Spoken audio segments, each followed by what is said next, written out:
Vou começar minha fala com um exemplo, presidente. A punição para trafegar 20% acima do limite de velocidade é de multa de R$ 140. Ao invés disso, o julgador aplica pena de prisão e multa de 10 milhões de reais. Qual seria o problema aqui da aplicação dessa pena?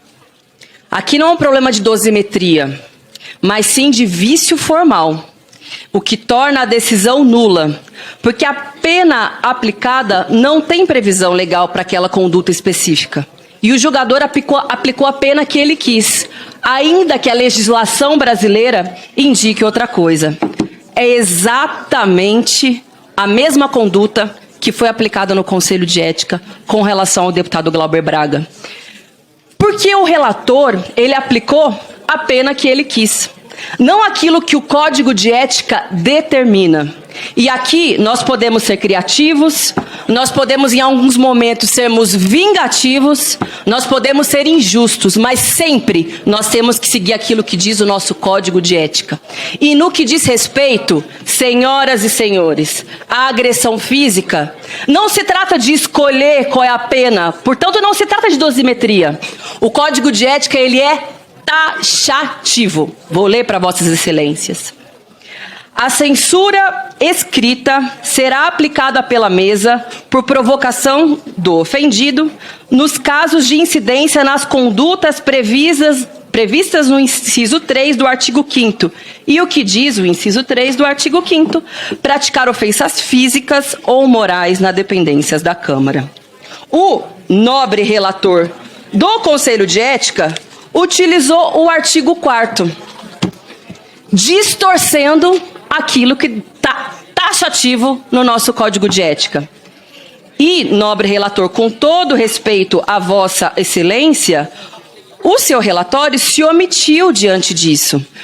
E não se trata aqui de uma questão de mérito. Seria se a gente estivesse falando da dosimetria da pena, ou seja, de uma escolha política, subjetiva, de qual a pena deveria ser aplicada. Se trata de um vício formal. Também por isso, nós estamos contrários ao relatório que foi apresentado por Vossa Excelência, porque é explícito que houve um vício formal. Queria, em segundo lugar, fazer alguns agradecimentos. Sim, agradecimentos. Porque todo esse processo de luta contra essa injusta cassação também tem nos dado muitos exemplos de solidariedade. Primeiro, de milhares, para não dizer milhões de pessoas que nos abordam, Glauber, todos os dias, como nos abordaram na cidade do Rio de Janeiro nos últimos dias, dizendo: deputado, deputada, nunca vi algo tão absurdo e injusto acontecendo diante dos nossos próprios olhos. Fique aqui com a minha solidariedade. Mas eu também quero agradecer a todos os partidos políticos e parlamentares que já se posicionaram publicamente contra essa arbitrariedade. Evidentemente ao PSOL, ao PT, ao PCdoB, ao PDT, PV, PSB, ao PSD, a alguns dirigentes do Cidadania, em nome do Cristóvão Buarque, que é vice-presidente, que emitiu uma nota muito qualificada a respeito do que está acontecendo, e também a alguns importantes parlamentares avulsos de partidos como PP, MDB, Republicanos, Podemos, inclusive do PL.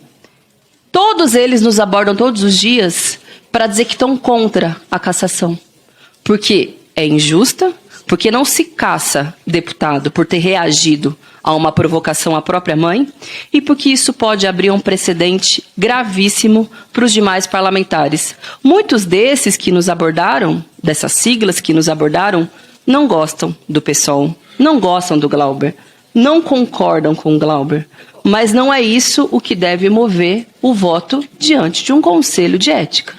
Porque, afinal de contas, pelo que o Glauber está sendo julgado?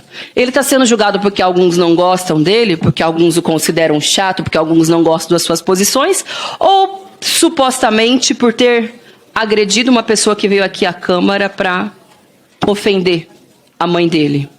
Se é por esse fato que ele está sendo julgado, a gente tem que utilizar aquilo que diz o nosso Código de Ética.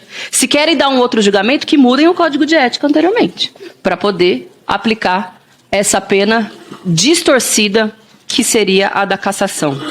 Para além do que diz o nosso Código de Ética, vou relembrar. Chiquinho Brazão, na última semana, não foi votada em plenário. Aliás, aqueles que estão muito incomodados com os 20 dias de prazo, 60 dias de prazo, que foram conquistados fruto da corajosa greve de fome, e, aliás, para aqueles que duvidam, que ficam tirando sarro da greve de fome, peço que consultem os excelentes profissionais de saúde do Departamento Médico da Câmara, que acompanharam todo o processo diuturnamente, que tem relatórios atestando do que se trata um processo de greve de fome, que foi o que o Glauber vivenciou.